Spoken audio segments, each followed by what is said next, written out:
Hey there, my loved ones. There's no other word for you. I really love to show up for you and to offer you channeling spirit energy so that we may broaden our technology on this earth in the bodied sense, in the physical sense, in the what we already have, the technology that was here before all of the technology that we call now technology was here. And, you know, Spirit just gave me the word upgrade. We are all upgrading, like it or not. It's universal. It's got a little bit to do with the light and the recognition that we are traveling ever so more closely to the sun, and the Earth Mother is shedding and has been for some time. She's been releasing some of her karmic debt, some of her troublesome processes in order to become something else, and we are at the front of that. I was dialoguing with the Earth Mother earlier about how I find it really interesting that humans, the human form, held next to the animal form and next to the plant kingdom, that we seem to have this, I'm going to use the word superior, it's not really the right 100% landed word, but we have this technology, this awareness, this consciousness, this ability to navigate time and space differently as far as we're aware, right? Because we're not animals, so we have to dialogue within the human form anyway. But that we seem to be at the forefront of a lot of the damage and destruction, but also a lot of the caretaking of the planet. And, as I say that, I kind of land in the Indigenous landscape, that me being here in South Australia, right on the edge of Ghana land. I'm actually in Lindok, South Australia today, and the name of the Indigenous custodians here, I have it somewhere, I just don't recall it right now. Yeah. The Ghana land is the land of my birth, and so I connect strongly, but also not so strongly with that land mass, because like many of you energy sensitives, I had a troubled childhood. I had a childhood where I didn't feel particularly welcome, and the technology that I seemed to express through my little girl self there was no opening or no space for that, where I felt very freely available to express her that way. And I mention that because we are heading into the end of the year, and, Gregorian calendar ending, being a masculine construct, time and space being transient, and we choose to use calendar systems to anchor our energy on particular movements as a collective. I know, we'll get back to that in a minute. Spirit's just reminding me I didn't make the full point of what I was trying to say about the humans being at the forefront of the karmic damage, or a revelation, healing, perhaps. This gift that we have, that we're extraordinarily a little bit more advanced than the other collective consciousnesses of different animal kingdoms and plant medicine and all the rest of it. But being here in this land, it triggers a certain amount of remembering of past experiencing, and Spirit's reminding me that 2022, for many of us, did offer a lot of opportunities for that type of processing. When I say processing, if you're new to spiritual language, and if you're new to spiritual development of any kind, soul development, personality development, personal development, personality development, same. If you're new to that, then you wouldn't really understand when I say processing. Processing usually relates to recognizing that our systems, i.e., my human form, your human form, as we are, the consciousness that you're responsible for being you and I'm responsible for being me, these consciousnesses are dialogues, and they come with a life path, and that life path starts with your birth and ends with your death, of course, because we're in human form, or at least that iteration is. And as we journey on that trajectory, we have a number of developmental opportunities, i.e. lessons, that help us to learn a little bit more about the nature of human relationships and the nature of being a human, man or woman or other, and the nature of parental responsibilities and what children experience and what their experience is. And as we get older and we become adult from a perspective of society, we often are encouraged to lose sense of the child, to lose sense of the parts of us that may have felt impact that was the consequence of which shut us down or somehow left no space for us. As I said to you before, for me, my own childhood experiencing was that there didn't seem to be a lot of space for me the way that I showed up. And I went on this journey, and this is, of course, the journey that we all go on to our own extent, right? The journey that I went on was very much of suppressing quite vital and very important and highly intelligent aspects of myself to become something that I thought was ideal, or that I thought would be accepted by my friends and family more, that perhaps that would equate to greater love and greater acceptance and greater belonging. And what I experienced is that I played that game for a while, because we play that game for a while, and I pushed myself in boxes that I didn't really fit in, and more clothes that didn't necessarily suit my body shape, but everybody was wearing them. So I wanted to, be able to have something to talk to with other women, some comparative dialogue with something that was external to me, that was supporting somehow my awareness of what was required to be a successful human. And it took a number of very significant impacts or traumas or accidents or whatever it is you want to label those experiences that I had to kick me off that. I literally had to be kicked off that. There was a massive separation from that being a safe reality for me, and a reminding that actually this here is my priority. This here, listening to her voice and prioritizing space for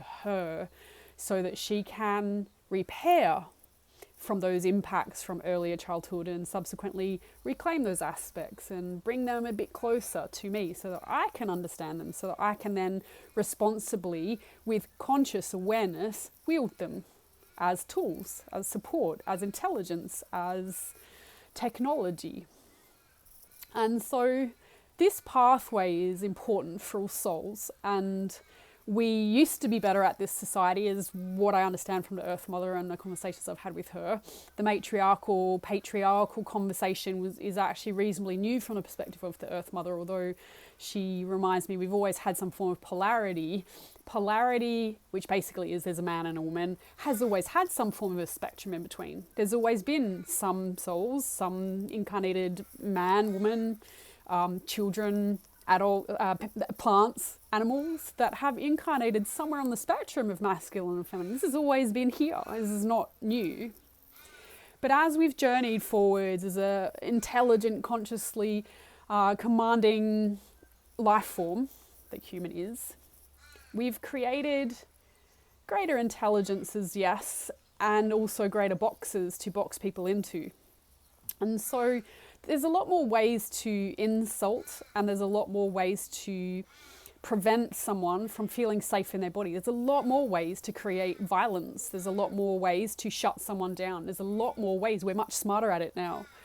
And in that, and this is not talking about anything particular at the moment, of course, we do these channels, these energy forecasts, specifically so that you can find something in it for you, whatever that is for you, because that's your responsibility. Your responsibility is to, as a thinking, feeling, sensing individual with conscious coherence, right? With an ability to, agency is the word, to act, an ability to speak words, an ability to act violently, even if that's what comes out, right? This is called agency, the ability to do something about a situation or a circumstance, even if it's just in thinking differently. And with this agency, we've become much better at manipulation. We've become much better at changing our reality to appear to be something else. And this is used in both black and white shades. This is used both to inspire and to motivate and to innovate and to create, and also to shut down, suppress, and to prevent individuals from being active members of our communities. I feel like this is really important to say, because we are journeying at the moment through a time-space continuum where Our collective consciousness is expanding, yes. We are becoming way more aware of things. We are capable of absorbing a lot more information faster and getting across things quicker. This will continue to expand as the electronic information superhighway becomes more powerful, sure. And as you may or may not have noticed, in fact, one of the things that we were joking about this morning is that all of my nephews are air signs, right? Like I have 4 of them and they're all air signs. And the only element in my own chart that I don't necessarily flow particularly well with is an air sign, which is ironic considering how many people, when they first meet me or even listen to my dialogue, just make this presumption that I must be an air sign. Because air signs, they move really rapidly, right? They usually talk quite fast and they dwell quite heavily in the intellectual realm, which relates to our imagination and our ability to conceive ideas. Not do anything in physical form, not feel feelings and emotions and sense things, and not, stay consistently with, action to ground and anchor and to stabilize the field, right? The air signs are unstable. They're unstable if they're out of balance. And so we are journeying at the moment into a much more air-related energy. The age of Aquarius is an air sign. Pretends to be a water sign, it's actually an air sign. And these energies are lifting us further up into a higher level of consciousness. Yes, hooray, awesome. Okay, so we are becoming more wise, for sure. Absolutely we are. But the dance that we need to be dancing alongside that is one of embodiment, one of creating an anchor point to the physical reality, so that we're not always just dreaming, so that we're actually innovating because we're making changes in the physical, tangible reality. And this is what we've been asked by the Earth Mother to investigate and explore. And you may or may not have noticed that there's a lot more of this word embodiment around the place. And what it means is, it really depends on your perspective and where you're at with your own spiritual development. I'm very well versed in embodiment. Embodiment is something that I've been dabbling with for over 20 years. So it's not a new thing for me, but it is for some. And the embodiment practices that we're indulging in at the moment, it's voicing in a particular way that's still imaginary, is still illusory.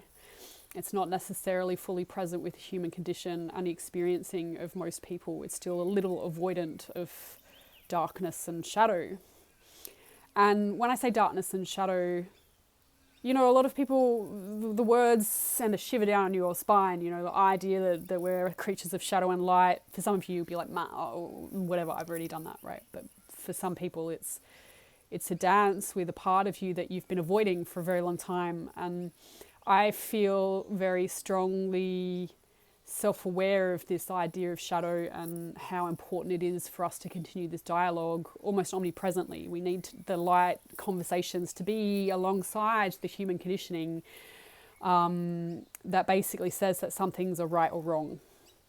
It's important to have those dialogues, to acknowledge the stuff that we've been expressing and the stuff that seems innate or natural to the self and the soul, because when we use the term embodiment, in many ways, it's actually about recognizing what is here and recognizing the sense feeling that is showing up, rather than trying to push it into a box and creating it into something that it's not, because it sounds better or because it feels better or because somehow in the outside world you perceive that it might be more easily digested by other people, i.e. you will become accepted by having that thing. And it's kind of the case of, if you walk into a group of, and this is just an example, if you were to walk into Alcoholics Anonymous or some drug addiction therapy of some kind, where individuals are sitting in a group and they're all starting to share stories about their addiction and where it comes from and what they understand about it. And if you're new to the party, if you're really not quite comfortable yet with sharing your full truth, the circles in themselves may inspire you to be brave and to be honest and to share a little bit more about yourself and to actually be fully vulnerable in that moment and to share that. And that would be the embodied experiencing, right? But if you were to suffer from appalling social anxiety and find that when you're around groups it just triggers you, then you may be prone to covering over what you're actually feeling and experiencing and sharing something completely different, or even sharing something that just sounds like enough authentic to you but just a little bit to the left of what it is that's authentic to you in order to sound a little bit more like the people in the room. And why does this happen? It's because we're social creatures, and also because psychic energy will pull the air signs. It will pull the individuals who aren't fully anchored and grounded in the physical reality, those who haven't are connected to the fact that we're still primal beasts with physical bodies and sex drives and needs to eat meat sometimes. This reality, this is the important reality, is to recognize that we have a physical body and the physical has real needs. I actually feel quite emotional as I share that. I'm not quite sure why. Maybe it's one of you who's being triggered by what I'm sharing, but I feel really strongly that there's not enough of a conversation yet in the physical about physical reality, where feelings and senses and painful memories can be held with sensitivity, kindness and compassion, not because they are real or not real, but because the person is experiencing them. And these spaces are the spaces that I have desired for some time to hold circle space around. I have circles, you may already know that. We are moving some of those circles into a different format because they need to. Adana needs to share her wisdom in other ways for now. But I really want to express that there's a lot of unkindness out there that is parading itself around as justice. I'm going to say that again. There's a lot of unkindness out there parading itself as justice. And this is not just in the local area where you are or I am, but it's global. And we are thankfully growing as a consciousness to start to feel more awareness around judgment and how harsh it can be, in order to be able to understand that as a concept, as a feeling sense, in the now moment. I'm noticing this is happening right now. We need to first go backwards. We need to first go back to the things that happened in our own very own past and start to have a deep, honest conversation around that. And so that's what 2020's been about. Sorry, 2022's been about. Thanks, Spirit. I laugh at myself. I'm really not an air sign. I'm more of a dancer, less of a speaker. Truthfully. I just fake the speaking reasonably well. And so, 2023, I feel like we're turning into 2023 right now. I actually feel like I've got a twinkle in my eye, and the twinkle of my eye, I actually have a memory as I feel, this is psychic language, right? As I feel the twinkle in my eye, it's definitely a blue eye. I mean, I have blue eyes, but the blue eyes reminds me of my grandfather, but it's a specific reference to grandfather energy. Those of you who understand grandfather energy often talks to this concept of patriarchy. So when we use the term in legal systems, a grandfather clause, it's usually a rule that's set specifically to make sure that when we make change, there's still space being held for those who are impacted by that change adversely until such time as those individuals have the opportunity to catch up. So what it is a form of holding individuals to make sure that they have an opportunity to adjust to the new system, very specifically. And so we've come from a time period where there's been a massive amount of change, and there's been a massive amount of grandfathering by our communities, by our government systems. And this will continue if you want to be a part of that system. That will continue. And this is because some of us are still going to need a little bit of extra support heading into 2023. There is a new wave. The new wave has been here for about 6 years. So the new wave, when we talk about that, that's basically a new way of living. I see a pink light when I talk about the new way of living, and so I understand that this is an unconditional love paradigm, a kindness paradigm. This is a paradigm based on compassion and understanding and care. And you may have noticed, or may not have noticed, that as you've traveled over the last 2 years specifically, there's been an increase in compassion. There's been an increase of individuals who are just offering things for free. There's been an increase of people who really do see through the bullshit and get to the heart of the matter and start to dialogue with reality in mind rather than avoiding their own sense of this has to be right or wrong. They're really dropping into the sense of what is needed. And so 2023 is needed by all of us. It is an upgrade. I use that term. It triggers some people, but upgrade really just talks about the shedding of the systems or programs or the ways that we're perceiving the world as limiting us. And the new wave very much is about stepping out of comfort, but reaping the rewards based on this true sense of awareness that I'm actually impacting people here, not just because I have an illusion in my mind that I think is the best idea ever, and I'm just going to push that idea out and keep pushing that idea out until someone picks it up and starts to make it for me. No, this is more about action. This is more about you physically walking your talk. This is more about you stepping into the guise of this is here now and I'm able to do it, and it is funded and it is providing for me, and I'm aware that I need to find an even mix between what is providing for me while also stepping into something that is going to help to heal the planet, whatever that looks like for you.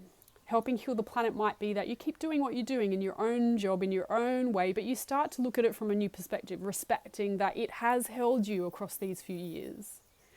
And that holding in itself is something that deserves your respect, because it's been really tough for businesses to be able to maintain their head above water and to keep businesses floating in a way that still provides for their employees. So there may be a way for you to be able to find that and step into that more fully. Healing is the big word though. Healing is needed. And when we use the term healing, there is some paradigms that suggest that healing is a part of just daily living. So simply by showing up in daily living and holding my own authenticity as paramount and respecting that I need space and time and breath in order to become more available for life, that this in itself is healing. And that is true. That is also true. Healing in itself also needs to involve other people. And if you've been working or struggling with your relationship paradigms lately, and that's been to the forefront of your mind because you're really feeling deeply alone and still super unhappy with your relationships, then this is the year for you to turn the corner on that. And I just saw Aphrodite in my head. And those of you who understand, Aphrodite is the goddess of love, and she's also quite compassionate, but she's also very, like, she's just a lover. And when I learn on the archetype of lover, lovers love you notwithstanding whatever's going on with you. So if you're having a hard time, they're still there as an agent of love. And if you're feeling aggressive and assertive and wanting to dominate something, they'll just stay there and allow you to have your time and space, waiting until you're done so that they can then join you. If you need a bit of quiet time, a little bit of space, they will ease off and make sure that you have what you need before they do so. Lovers are lovers. They're ones that reach you all the way to your heart because they see you, they desire your wellness, and they act with agency. They actually do something about it. And lovers are available. Lovers are available. They're available all the way around. So there's love coming from your own backyard, maybe by you walking out the backyard and suddenly hearing your favorite bird singing and seeing that as an agent of love, seeing that as something loving you. The love might be in the bank account being topped up just randomly by a client who just suddenly booked you. That might be an agent of love. But either way, there's a lot of ways that individuals can love you and can show you that you are indeed receiving. 2023 is also a time of great surrender. It's a time of recognizing that you've already fought your demons of the whole viral aspects, that there's a lot of breath here to breathe and to consider as an vital part of your experiencing. So there's still a shift of a lot of people traveling from their current paradigms and getting out and into nature. And this is an offshoot actually of the whole COVID experiencing. The COVID experiencing very much was about shutdown, lockdown, stay at home, don't go anywhere, introspection, and you spend time on you. because you deserve it, right? From a perspective of punishment, from a perspective of you need to listen up because you're being reparented. This is a different light, this 2023 light. It's very much about awareness that I can go gently outside now, and while I'm outside, I don't need to go far in order to receive. I don't need to go far in order to feel a sense of reconnection. And so reconnection is a really big part of the work. Reconnection and being an agent in your own reconnection is what 2023 is about. Spirit is also reminding me that it's a number 7 year. So number 7s are typically related to spiritual pathways and intuition. The goddess energy is my favorite rendition of the number 7. It's a very feminine, very feelings-based energy. And when I use the term feelings-based, I am talking not just about the physical sensations in the body and actually feeling my body more, but it's also being okay with saying that I'm not okay, that I'm having feelings that I can't navigate, and creating space to do that. Because as a society, we are actually better at saying, I'm not feeling very well right now, I need to isolate. Isn't that ironic that it's now turning to our favor in so much as it's going to help us to breathe a little easier? And so let's just give you a little bit of a rendition of what's going to happen for the next month. So that's just a little bit of insight about where we've come from, what's going on collectively, and how we're going to move forwards next year in 2023. The next aspect really is just to look at the moon cycles. And, you know, we talked about the Gregorian calendar and that being a benchmark that a lot of us use because, you know, it was instigated, I can't remember, but it was instigated quite some time ago, 2,000 years ago probably. And I'm sure some of you are history buffs, you know more about this than I do, but that in itself is just a construct, right? We also have the natural way of seeing a cyclic nature of life, and the cyclic nature is the way our ancestors, our deep ancestors, would navigate the time-space continuum. And so that would be, yes, the journeying of the sun, as my favorite Sundance facilitator says. You know, we've got dawn to noon and then to dusk and evening, and so the sun travels obviously, and then there's night. There's 7 steps. I think he's got them all covered. But beyond that, there's also the seasons. And so the seasons for us are represented by the solstices, the summer and winter solstices, and the equinox, autumn and spring. And these all talk about the dialogue that we have and that nature has and that the earth has with the sun, with the solar giant, and how it impacts the seasons. And it should impact you. If you are struggling to recognize that these things impact you, then you're still disconnected from the physical plane, from the physical reality, unfortunately. And it's funny that when people go, oh, you've got to get with reality, usually their reality is actually a mind-based program. It's not actually the physical, tangible, natural world. And so anyway, these cycles we work with, but we also work with lunar cycles. And lunar, a lot of people have mixed relationship with the moon, partially because in symbolic language, we talk about the moon representing shadow. It actually works with the reflective nature of us, and we reflect energy that we perceive in the external world, and we're also reflected by the external world. Ourselves are reflected by the external world. So it actually talks about a relational paradigm, the moon cycles, and how we work with the moon. But also women are prone to cyclic alignment with the lunar frequencies, because our moon blood, our menstrual cycles follow that flow, or there is some relationship to them often. When you do drop into the natural world or a connection with the natural world, this will be even more so. And so as a sacred feminine magic wielder, womb, wisdom, keeper, it is important to recognize the lunar frequencies and the dialogue that's going on there. And the lunar frequencies often do correlate quite strongly with the solar giant and where he is situated in the sky. So we are currently in the Capricorn window, the sun sign of Capricorn, but we're also just about to step into a Capricorn new moon. And Capricorn is very often about the home.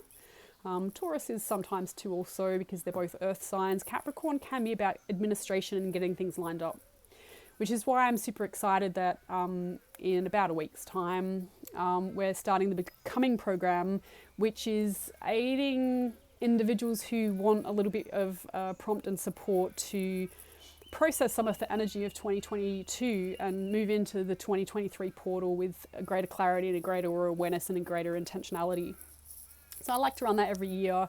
It's perfect timing with the Capricorn energies in solar and both lunar frequencies. The lunar new moon here in Australia is drops in about the 23rd, on the 23rd of January. December. Thanks, Spirit. Get a nod on the head to look down on my list. And so that's the new moon in Capricorn. We have a full moon in Cancer, and Cancer is the emotional feeling sense. And so many of us will feel a sense of emotionality and feelings rising to the surface, and a connection to some instability that may belong to your past, because this is the energy that carries through as it takes some time sometimes for the astral alignments to actually filter through your physical life. For some of you, the Cancerian full moon might actually make you a little bit more romantic and a little bit more sentimental. And of course, because so many of us are in holidays during this period of time, that might be true for you also. And so the full moon is on the 7th of January here in Australia. So it'll be in the 6th of January over in the States. And that full moon, Spirit is saying if you do some preparation for the new year, so if you do my Becoming program, for example, you'll be nice and primed, ready for the full moon to activate new intentions quite strongly. And these intentions, of course, can relate to romance. 2023's definitely opening up a lot of romance for a lot of people. For a lot of reasons. I don't feel like I'm going to go into that. We're also heading into, and after that, at the end of that cycle, we are heading into a new moon in Aquarius, which is, as we mentioned, an air sign, and really is visionary. It's the visionary area and energy. And so this aligns quite nicely with the January, February 1 and 2 frequency of new beginnings, starting to anchor that energy of what it is that we're about to do in 2023 in February. So with that, I will start to sign off. Those of you who are still listening, thank you so much for tuning in. I appreciate your intelligence and your wisdom to continue to tune in. Spirit is reminding me that if you'd like a reading, if you'd like to have a bit of a reset for the beginning of the year, please do contact me, www.danaspiritbutterfly, that's D-A-N-A, spiritbutterfly.com is my website, and there's a book now button there. You can't book for the Becoming program though. You will need to contact me directly for that, because I haven't put it up on the website. It is a Facebook program, so and that's not to say that Facebook is programming it. It's that I deliver it on a private Facebook page across 5 days, and if you can't make the live calls, then you can just jump on and do the practices in your own time. Even after the event, the window kind of carries over for a little bit. So what we offer there is meditation and journey work and journaling prompts. And it is for you to do the work. It's not for me to do the work, although of course I will be offering the container, so there will be some work involved for me personally. And I'll be doing the program alongside you, because I also really believe that if I'm going to ask people to do it, I have to do it myself. So I often do my own programs as a form of development, and also my commitment to those who are a part of the collection of us that gather. So I really do appreciate those who attend. This is the 5th year, I think, maybe the 6th year that I've been doing that program for you. So with that, my friends, I wish you a brilliant start to 2023. May it bring you all that you need and more, and may you reveal a little bit of extra sensation and sauciness and you.